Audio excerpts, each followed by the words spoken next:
Hi friends, welcome again. आज जो हम टॉपिक डिस्कस करने जा रहे हैं वो चैप्टर नंबर 2 का लास्ट टॉपिक है टाउन्स एंड ट्रेड्स के बारे में। तो टाउन्स एंड ट्रेड्स में हम डिस्कस करेंगे about the emerging of new cities. Cities के अंदर जो अर्बन पॉपुलेशन थी, अर्बन पॉपुलेशन का पार्ट जो एलाइट्स और क्राफ्ट पर्सन थे, और सब कॉन्टिनेंट या सब कॉन्टिनेंट से बाहर ट्रेड किस प्रकार से हो रहा था, और कॉइन्स एंड किंग्स के बारे में। तो न्यू सिटीज़ में यदि इस टाउन जो इंपॉर्टेंट सिटीज़ हमारे सामने आ रही हैं वो हैं पाटलिपुत्रा जो कि एक रेवराइन रूट पे यानी गंगा रिवर और उसकी ट्रिब्यूटरी के आसपास इसको हेल्प मिल रही थी कम्युनिकेशन और ट्रांसपोर्ट सिस्टम के लिए। उज्जैनी जो कि लैंड रूट का एक इम्पोर्टेंट टाउन था।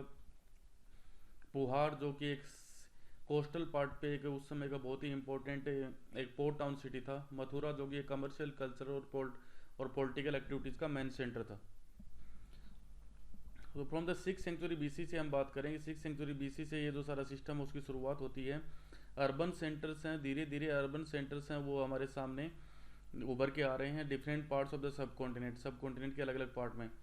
ज़्यादातर जो टाउन्स थे जैसे कि पाटलिपुत्र, उज्जैनी, पुहार, मथुरा, ये सारे के सारे इन सब टाउन्स की कुछ ना कुछ इंपॉर्टेंस थी कि ज़्यादातर टाउन्स थे वो रिवराइन रूट या लैंड रूट्स के ऊपर लोकेटेड थे। ये हमें ये ध्यान देना है कि उस समय के जो शुरुआती जो टाउन्स थे उन टाउन्स की जो लोकेशन है वो लोकेशन या तो वो किसी रिवर रूट के ऊपर इस्टेब्लिशमेंट थे या फिर वो किसी इंपॉर्टेंट जो ट्रेड के लिए जो लैंड रूट्स बने हुए थे उनके ऊपर ही इंपॉर्टेंट थे। क्योंकि आज से 6th सेंचुरी बीसी से पहले की इंडिया के बारे में यदि हम कल्पना करके देखें तो उस समय चारों तरफ बहुत ज़्यादा फॉरेस्ट पार्ट रहा होगा, तो उनके बीच से किस प्रकार से जो रूट्स डेवलप हो पाए थे, तो उन्हीं रूट्स के ऊपर ये टाउन्स थे वो लोकेटेड थे।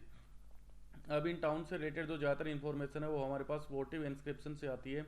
वोटिव इंस्क्रिप्शन उनको बोलते हैं जब किसी रिलीजियस पर्पज़ के लिए लोग डोनेशन में कुछ देते थे तो उस डोनेशन को लिखवाया करते थे अलग अलग जगह पे। तो इस प्रकार के जो इंस्क्रिप्शन थे उनको वोटिव इंस्क्रिप्शन के नाम से जाना जाता है। तो इन्हीं वोटिव इंस्क्रिप्शन से हमें आइडिया मिलता है कि इस टाउन में रहने वाले लोग कौन थे।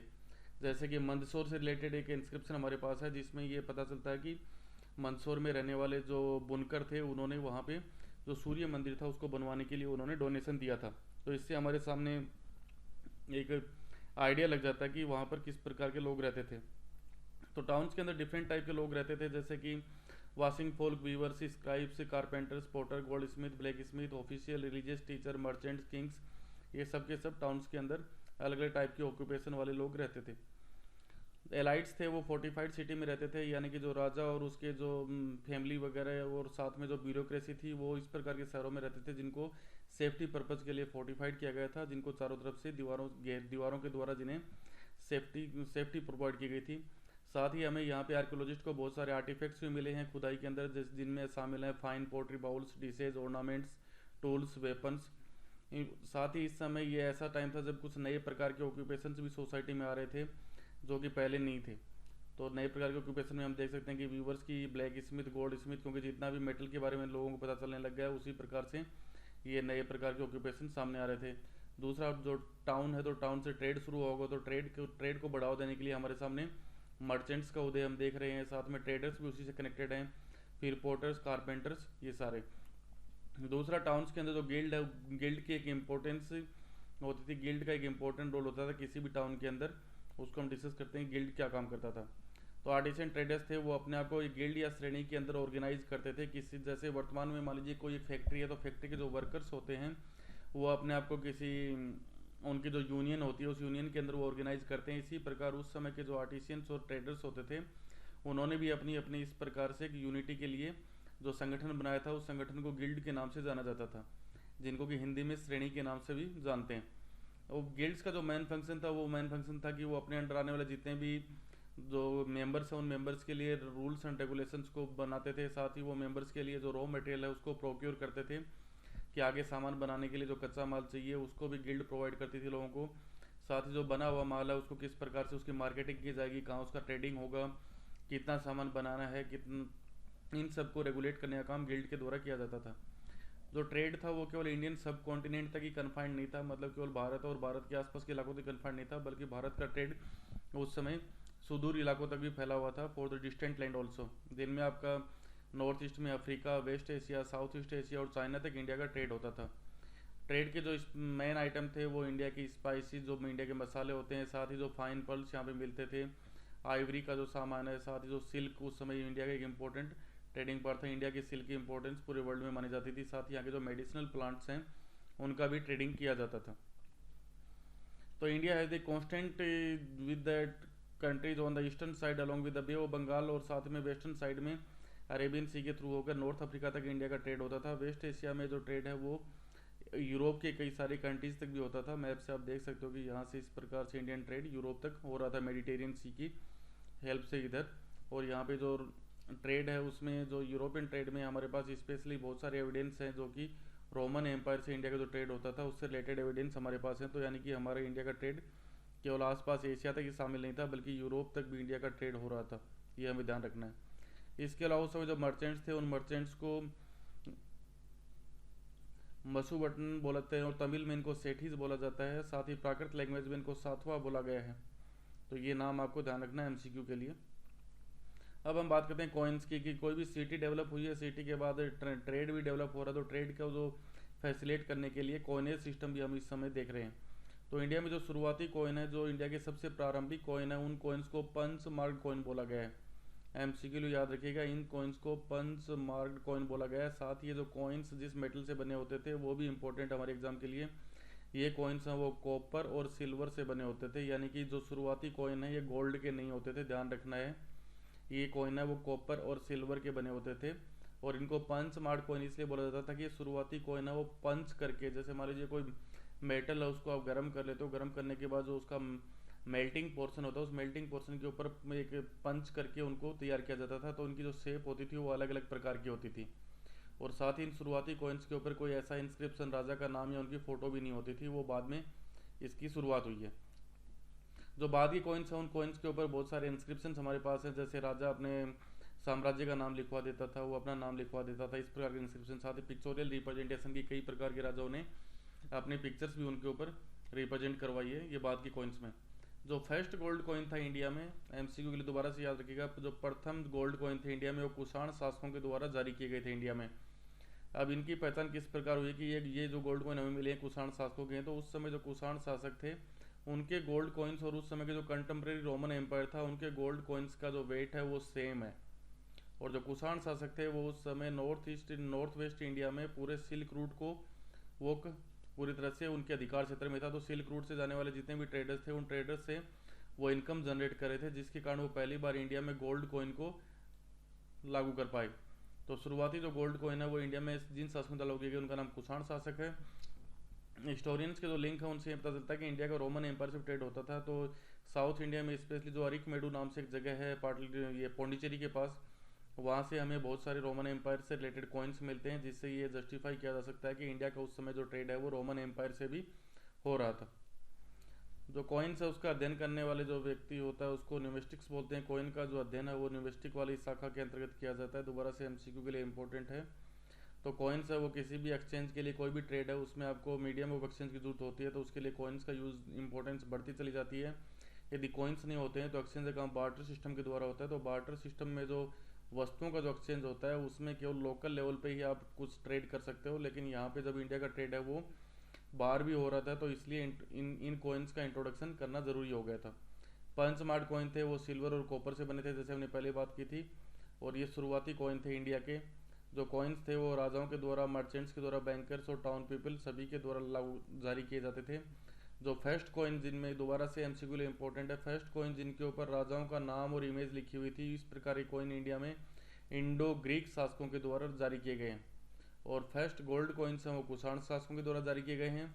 और जो रोमन कॉइन्स हैं वो हमारे साउथ इंडिया में, जैसा मैंने पहले डिस्कस किया कि साउथ इंडिया में पौंडीचेरी के पास एक अरिकमेडू नाम से एक जगह है, वहाँ पे रोमन एम्पायर से रिलेटेड बहुत सारे कॉइन्स हमें मिले हैं जो इंडिकेट करते हैं कि साउथ इंडिया और रोमन एम्पायर के बीच में ट्रेड उस समय फ्लरिश होता था।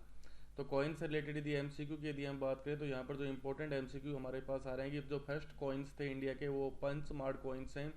और पंच मार्क कॉइन्स हैं वो सिल्वर और कॉपर से बनाए जाते थे। ऐसे पहले कॉइन जिनके ऊपर किसी राजा का नाम और उसकी इमेज लिखी होती थी वो इंडो ग्रीक शासकों के द्वारा लागू किए गए थे। और इंडिया में जो फर्स्ट गोल्ड कॉइन्स हैं वो कुषाण शासकों के द्वारा लागू किए गए थे। और इंडिया में रोमन कॉइन्स हैं वो साउथ इंडिया के अरिकमेडू नाम की जगह से मिले हैं। अगला तो शिक्षा दो कि कॉइन्स केवल राजाओं के द्वारा नहीं बल्कि उस समय जो ट्राइबल रिपब्लिक थे उनके द्वारा भी बहुत सारे कॉइन्स इंडिया में जारी किए गए हैं। स्पेशली जो हरियाणा और पंजाब में जो योद्धे ट्राइबल्स हैं, इनका नाम याद रखिएगा एमसीक्यू के लिए, योद्धे ट्राइब्स के द्वारा बहुत सारे कॉपर कॉइन्स लाउ किए गए हैं। यानी जो जनजातीय जो रिपब्लिक्स होते थे, जो जनजातीय रिपब्लिक होते थे, उन्हीं में से एक फेमस है जो कि हरियाणा और पंजाब में उसमें शासन करते थे, जो कि जिनको योद्धे शासकों के नाम से जानते हैं, उनके द्वारा भी कॉइन्स इंडिया में इशू किए गए हैं जो कि कॉपर कॉइन्स थे। गुप्त एम्पायर के द्वारा जो कॉइन जारी किए गए हैं वो रिमार्केबल थे अपनी प्योरिटी के लिए। यानी गुप्तों के द्वारा जो सोने के सिक्के जारी किए गए थे उनमें शुद्धता सबसे ज़्यादा होती थी, वो अपनी प्योरिटी के लिए जाने जाते थे, जिसके कारण ये कॉइन्स हैं वो लंबी दूरी के व्यापार में ट्रांजैक्शन के रूप में बहुत हेल्पफुल थे। 6th सेंचुरी बीसी के बाद यदि हम देखें तो गोल्ड कॉइन्स हैं वो बहुत ही कम मिले हैं हमें। 6th सेंचुरी बीसी के बाद धीरे धीरे इंडियन हिस्ट्री में हम देखते हैं कि गोल्ड कॉइन्स हैं उनकी संख्या कम होती चली गई है। तो उसके पीछे जो इंडियन हिस्टोरियंस हैं उनके दो प्रकार के मत हैं। पहला मत ये है कि उनका ये मानना है कि इंडिया का जो पहले रोमन एम्पायर से जो ट्रेड हो रहा था, तो उसी समय उसी कंटेम्प्रेरी टाइम में जो वेस्टर्न रोमन एम्पायर था उसका डिक्लाइन हो गया, जिसके कारण इंडिया का ट्रेड भी धीरे धीरे समाप्त होने लग गया। और जब इस प्रकार से इंडिया के ट्रेड वेस्टर्न रोमन एम्पायर के डिक्लाइन होने से इंडियन ट्रेड भी जब कम हो गया, तो इंडियंस जो वहाँ से जो सोना आ रहा था इंडिया में उसकी मात्रा धीरे धीरे खत्म होने लग गई, जिसके कारण इंडियन शासकों ने गोल्ड कॉइन्स को इशू करना बंद कर दिया। इसके अपोजिट जो दूसरा आर्गूमेंट हिस्टोरियन देते हैं, उनका यह मानना है कि इंडिया का जो ट्रेड है वो पहले ही तरह फ्लरिश रहा, लेकिन रोमन एम्पायर से ट्रेड भले ही बंद हो गया, लेकिन अब इसकी तुलना में कुछ नए टाउन्स हैं वो उनका इमरजेंस हुआ, और जो ट्रेड नेटवर्क है वो भी कुछ डिफरेंट सिटीज़ के डिफरेंट कंट्रीज़ के साथ शुरू हो गया। लेकिन फिर भी हमें कॉइन की संख्या कम मिलती है, तो उसका रीज़न वो ये बोलते हैं कि हो सकता है कि उस समय लोगों ने होर्ड्स के रूप में यानी भंडार के रूप में कॉइन्स को रखना बंद कर दिया हो। ये एक रीज़न वो देते हैं कि उस समय हो सकता है लोगों ने भंडार को जो कॉइन्स होते हैं उनका भंडारण समाप्त कर दिया हो, इसलिए हमें खुदाई में वो कॉइन्स नहीं मिल पाते। बैक टू बेसिक, अब हम दोबारा से लिपि की तरफ आते हैं। तो ये सबसे इम्पोर्टेंट आपका जो एमसीक्यू के लिए दोबारा से कि जो जेम्स प्रिंसेप है उनके द्वारा इस लिपि की खोज की गई थी, जिससे कि हमें अशोका के बारे में पता चलता है। जेम्स प्रिंसेप जो कि ईस्ट इंडिया कंपनी में एक मिंट के अंदर ऑफिसर थे, उनके द्वारा 1838 में अशोक की जो ब्राह्मी लिपि थी उसकी इन्फॉर्मेशन हमें दी गई है, जिससे कि अशोक के अभिलेखों को पढ़ना पॉसिबल हो पाए। अब उसके अलावा जो बाकी जो लिपियाँ थी, ग्रीक और खरोष्टी जो लिपि थी उसकी पढ़ने की स्टोरी बड़ी इंटरेस्टिंग है। कि जो आपको पता है कि इंडो ग्रीक शासक थे, इंडो ग्रीक शासकों के द्वारा अपने जो कॉइन जारी किए गए थे उन कॉइन्स को जो राजाओं का नाम है वो ग्रीक और खरोष्टी स्क्रिप्ट में लिखा हुआ है। यानी कि उन्होंने अपने जो कॉइन्स के ऊपर दो प्रकार की स्क्रिप्ट को यूज़ किया, एक ग्रीक और एक खरोष्टी स्क्रिप्ट। तो जो ब्रिटिशर्स थे या जो कॉलोनियल जो उस समय के जो स्कॉलर्स थे वो ग्रीक लिपि के बारे में, ग्रीक स्क्रिप्ट के बारे में पहले से जानते थे, तो उन्होंने ग्रीक में जो वर्ड्स होते हैं उन्हीं वर्ड्स को उन्होंने खरोष्टी से मैचअप करना शुरू किया, और इस प्रकार उन्होंने खरोष्टी स्क्रिप्ट के बारे में इंफॉर्मेशन को कलेक्ट किया है। The European scholars compare the letters in both script, की दोनों स्क्रिप्ट के लेटर्स को उन्होंने कंपेयर किया। जैसे मान लीजिए हिंदी में आप मान लीजिए आपका XYZ नाम लिखना है, तो हिंदी में आप एक्स को किस प्रकार से लिखते हो, और वही नाम आपने ग्रीक में भी लिखा हुआ XYZ, तो दोनों लिपि में यदि आप एक्स के अक्षर को कंपेयर कर लोगे तो आपको पता चल जाएगा कि यार ग्रीक में इस जो सिंबल है इसका मीनिंग एक्स है, तो खरोष्टी में भी उसका मीनिंग एक्स ही होगा। तो इस प्रकार से उन्होंने दोनों जो बहुत स्क्रिप्ट थी ग्रीक और खरोष्टी को, उन दोनों को उन्होंने कंपेयर किया, और कंपेयर करने के बाद उन्होंने पता लगा लिया खरोष्टी स्क्रिप्ट के बारे में, और ब्राह्मी स्क्रिप्ट है उसके बारे में पता लगाया जेम्स प्रिंसेप के द्वारा। तो the symbols for A could be found in both script for writing names of the Apollodotus. ये सिंपल सा एग्जांपल दिया गया है कि जैसे मान लीजिए अपोलोडोटस किसी ने एक नाम लिखा है, तो ए के लिए जो सिंबल यूज किया होगा वो ग्रीक में भी होगा और वो खरोष्टी में भी होगा। तो ग्रीक के बारे में यदि आप जानते हो तो खरोष्टी के बारे में इजीली आप इन्फॉर्मेशन ले सकते हो। अगला जो हिस्टोरिकल एविडेंस हमारे पास है कि जो अशोक है, अशोक का नाम ज़्यादातर जो अशोक के इंस्क्रिप्शन है उनमें उसका नाम हमें नहीं मिलता है, लेकिन जो कई प्रकार के जो इंस्क्रिप्शन है उनमें हमें एक राजा का नाम मिलता है जिसको कि देवानदी पीरिय या पीरियदसी के नाम से बार बार संबोधित किया गया है। अब उन्होंने पीरियदसी या देवानी पीरिय जो नाम है उसको अशोक से कैसे को रिलेट किया होगा, इसके बारे में भी एक इंटरेस्टिंग स्टोरी है। उसका सिंपल सा ये कि जो हमें कुछ इंस्क्रिप्शन ऐसे मिले हैं जिनमें कि एक शासक ने अपने आप को अशोक के नाम से संबोधित किया है, लेकिन इन इंस्क्रिप्शन की संख्या बहुत ही कम है, और इन इंस्क्रिप्शन में ये देवानदी पीरिय और पीरियदसी ये दोनों टाइटल भी यूज हुए हैं। इसके अलावा जब बाद में इन डिफरेंट जो इंस्क्रिप्शन हैं इन सबको जब एग्जामाइन किया गया, तो एग्जामाइन करने के बाद ये मिला कि इन इंस्क्रिप्शन के जो कंटेंट है, इनकी जो स्टाइल है, इनकी जो लैंग्वेज है, इनकी जो पैलियोग्राफी यानी किस समय इनको लिखा गया था, ये सब एक जैसे ही हैं। तो इससे जो ग्राफिस्ट होते हैं जो कि इंस्क्रिप्शन की पढ़ाई करते हैं, इंस्क्रिप्शन की स्टडी करते हैं, उन्होंने ये कंक्लूजन निकाला कि ये सारे के सारे इंस्क्रिप्शन एक ही राजा के द्वारा जारी किए गए थे। यानी कि they were issued by the same ruler, ये उनका इंस्क्रिप्शन था। तो जिससे हमें पता चला कि इतने सारे इंस्क्रिप्शन में अशोक का नाम तो भले ही केवल कुछ ही इंस्क्रिप्शन पे है, लेकिन एपिग्राफिक्स की हेल्प से हम आज हम बोल सकते हैं कि ये सारे के सारे इंस्क्रिप्शन एक ही राजा के द्वारा लिखे गए हैं। अब जो इंस्क्रिप्शन एविडेंस होते हैं उनकी भी कुछ लिमिटेशंस होती है, उसको हमें डिस्कस करना है क्या क्या लिमिटेशंस होती है। तो पहला जो लिमिटेशंस होता है कि लेटर में भी फेंटली एविग्रेड की कोई भी इंस्क्रिप्शन है वो ज़्यादातर हार्ड सरफेस के ऊपर लिखा गया था, चाहे वो मेटल के ऊपर लिखा गया हो या पत्थरों के ऊपर लिखा गया हो। तो जो लिखने वाला होता है वो किस प्रकार से अक्षरों को उसके ऊपर उकेर रहा था उस हार्ड सरफेस के ऊपर, तो उसकी उसकी भी एक लिमिटेशन थी। वो इस प्रकार के जो लेटर्स हैं वो ज़्यादा गहराई तक उस वहाँ पे पोस्ट नहीं हो पाए होंगे, तो धीरे धीरे टाइम के साथ साथ वो और ज़्यादा फेंट होते गए होंगे, तो उनमें से ज़्यादातर मीनिंग आज हम नहीं पता कर सकते हैं।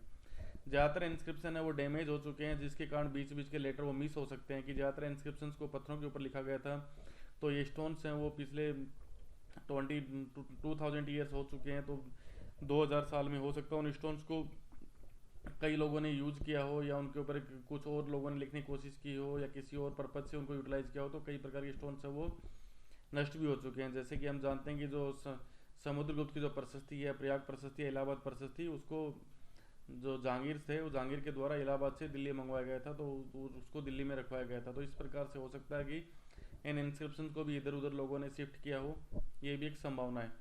साथ ही उस समय जो एग्जैक्ट मीनिंग ऑफ वर्ड की उस समय जिन मीनिंग्स का जो यूज़ होता था आज से 2000 साल पहले, आज उन मीनिंग्स का एग्जैक्ट मीनिंग क्या है, उसका प्रॉपर मीनिंग क्या है, वो भी हम श्योर नहीं है। कि हो सकता है उस समय उस वो पर्टिकुलर वर्ड किसी और मीनिंग के लिए यूज़ किया जाता हो और आज उसका मीनिंग हो सकता है कुछ और हो। जैसे हिंद वर्ड के बारे में हम जानते हैं कि हिंद वर्ड है वो उस समय इंडिया के जो स्पेशली जो नॉर्थ जो साउथ के अंदर रहने वाले लोग थे, यहाँ की जो कल्चर और उन चीज़ों के लिए रिप्रेजेंट किया जाता था, और धीरे धीरे ये हिंदुस्तान और हिंदू वर्ड बन गया, जो कि बाद में रिलीजन को इंटरप्रेट करने लग गया। लेकिन उससे पहले हिंद वर्ड है वो, इसका रिलीजन से कोई भी मीनिंग नहीं था एंशिएंट टाइम में। जो इंस्क्रिप्शन हैं वो हो सकता है कि लंबे समय तक नहीं रह पा रहे हों, क्योंकि धीरे धीरे अर्थ के नेचर के साथ साथ कई सारी चीज़ें फेडअप हो जाती हैं, तो उस समय उनका हो सकता है कि वो बड़े लंबे चौड़े पत्थरों पे लिखे गए हों, पत्थर हैं वो धीरे धीरे इरोड हो गए हों, तो उनका एक फ्रिक्शन ही हमारे पास अवेलेबल हो, केवल केवल कुछ ही पार्ट आज हमारे पास अवेलेबल हो, तो उनका फुल मीनिंग समझना हमारे लिए बहुत ही मुश्किल है। साथ ही जो इंस्क्रिप्शन है उनसे हमें एक कंप्लीट आइडिया नहीं मिलता है about the political and economic history, क्योंकि जो इंस्क्रिप्शन है उसमें लिखवाने वाला केवल अपनी ही बातें लिखवाता है, वो अपनी ही प्रशंसा या अपने बारे में ज़्यादा लिखवाने की कोशिश करता है। तो उस समय के पॉलिटिकल और इकोनॉमिक हिस्ट्री क्या है उसके बारे में कोई ज़्यादा इन्फॉर्मेशन हमें इंस्क्रिप्शन से प्रोवाइड नहीं होती है। इसके अलावा जो इंस्क्रिप्शन है और इंस्क्रिप्शन में जो लिखवाया गया है वो एक जो पर्टिकुलर पर्सन उनको लिखवा रहा है उसके पॉइंट ऑफ व्यू से लिखवाया गया है, तो वो हमेशा ये हमें ध्यान रखना चाहिए कि इस प्रकार के इंस्क्रिप्शन हमेशा उस पर्टिकुलर पर्सन की प्रशंसा में ही लिखे जाएंगे। तो हिस्ट्री के स्टूडेंट होने के नाते हमें ये भी ध्यान रखना है कि ये भी एक लिमिटेशन है उसकी। और ज़्यादा जो कॉमन पीपल होते हैं, जैसे कि जो लोकल लोग हैं उनकी एग्रीकल्चर प्रैक्टिस क्या थी या दूसरी चीज़ें हैं, उनको इन इंस्क्रिप्शन में ऐड ऑन नहीं किया गया है। यहाँ पर केवल राजा और राजा से रिलेटेड जो इन्फॉर्मेशन है वही हमारे पास प्रोवाइड होती है, यानी कि जो कॉमन पीपल हैं, जो सामान्य जनता है, उसके बारे में कोई भी इन्फॉर्मेशन हमारे पास अवेलेबल नहीं हो पाती है। अब जो कुछ अलग अलग वर्ड्स इसमें यूज़ हुए हैं वो हम डिस्कस करते हैं। इंस्क्रिप्शंस वो होते हैं जो कि स्टोन, मेटल, पोइट्री इत्यादि पे लिखवाए गए थे। एपिग्राफी, जो इंस्क्रिप्शन की जो स्टडी करते हैं उसको एपिग्राफी बोलते हैं। जनपद यानी हम पहले बात की थी कि पहले जो शुरुआती सेटलमेंट था उसको जन बोला गया था, उसके बाद उससे जो बड़ा सेटलमेंट हुआ जन के लोगों ने मिलकर किया उसको जनपद बोला गया, और जनपद से जो बड़ा सेटलमेंट हो गया उसको महाजनपद बोला गया। ओलिगार्ची है वो रिपब्लिक का एक फॉर्म होता है जहाँ पर मतलब जो गवर्नमेंट होती है वो गवर्नमेंट किसी एक पर्टिकुलर एक पर्सन के द्वारा नहीं चलाई जाती है, बल्कि पावर का यूटिलाइजेशन एक ग्रुप ऑफ मैन के द्वारा किया जाता है, मतलब समूह के एक लोगों के समूह के द्वारा किया जाता है, इसको ओलिगार्ची बोलते हैं। गिरनार इंस्क्रिप्शन है, ये जो गुजरात का जो जूनागढ़ डिस्ट्रिक्ट है वहाँ पर गिरनार एक जगह है, वहाँ से एक इंस्क्रिप्शन मिला है। इस इंस्क्रिप्शन में हमारे पास जो शक शासक रुद्रदामन है उसकी इन्फॉर्मेशन मिलती है। इस इंस्क्रिप्शन में शक शासक रुद्रदामन ने यह बोला है कि गिरनार के अंदर जो सुदर्शन लेक है, सुदर्शन लेक का निर्माण गुप्त एम्पायर के एक राज्यपाल थे उसके द्वारा करवाया गया था, लेकिन जब वो लेक धीरे धीरे वो लेक का बाद में उसने मरम्मत करवाई है, ये उसने इन्फॉर्मेशन दी है कि सुदर्शन लेक की मरम्मत मेरे द्वारा करवाई गई है। ये इन्फॉर्मेशन गिरनार अभिलेख से हमें मिलती है। मनुस्मृति है वो लीगल टेक्स्ट है अर्ली इंडिया का, जो प्राचीन भारत है उसका एक लीगल टेक्स्ट है जिसमें बहुत सारे रूल्स एंड रेगुलेशंस लिखे हैं जो लोगों को फॉलो करने चाहिए, ये मनुस्मृति में बताया गया। जो हर्षचरित है, हर्षचरित और सम्राट हर्षवर्धन थे उनकी बायोग्राफी है जो कि उनके पोइट बाण भट्ट के द्वारा लिखी गई है और ये संस्कृत भाषा में लिखी गई है। और हर्षवर्धन थे वो कन्नौज के राजा थे।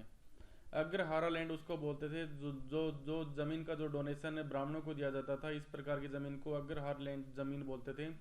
अग्रहार लैंड में जो इम्पोर्टेंट इसकी जो फीचर होती थी वो ये थे कि इस प्रकार की जमीन से जो राजा होता था वो किसी भी प्रकार का टैक्स कलेक्ट नहीं करता था। इस प्रकार के लैंड से टैक्स कलेक्शन के राइट भी ब्राह्मणों को ही दिए जाते थे।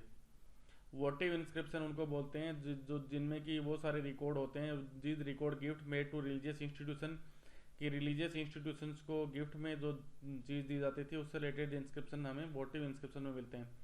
पेरिप्लस ऑफ द एरिथियंस ये एक बुक का नाम है, इसका जो ऑथर है वो ऑथर एनोमस ग्रीक राइटर है, यानी कि इसके ऑथर का नाम हमें नहीं पता है। ये 1st सेंचुरी बीसी में लिखी गई है। इस बुक से जो सबसे बड़ी इन्फॉर्मेशन हमें इंडियन हिस्ट्री के बारे में मिलती है वो ये कि इस बुक में इंडिया के बहुत सारे पोर्ट सिटीज़ का डिस्क्रिप्शन दिया गया है। साथ ही इस बुक में इंडिया से किस प्रकार का ट्रेड उस समय यूरोप या रोमन एम्पायर में होता था उसके बारे में भी इंफॉर्मेशन हमें प्रोवाइड होती है। इसमें पेरिप्लस का मतलब है सेलिंग अराउंड, और एरिथ्रियन का मतलब है ग्रीक नेम है जो कि रेड सी के लिए यूज़ होता है, यानी रेड सी के चारों तरफ जो व्यापार होता था उसकी इन्फॉर्मेशन इसमें दी गई है। न्यूमेस्टिक होता है वो कॉइन्स की स्टडी को बोलते हैं। तो यहाँ पे हमारा चैप्टर नंबर 2 है वो कंक्लूड होता है। कुछ भी आपको समझ में नहीं आ रहे हो आप कमेंट बॉक्स में डाल सकते हो। चैनल को लाइक करो, सब्सक्राइब करो, बेल बटन को हिट करो। Thank you, bye bye.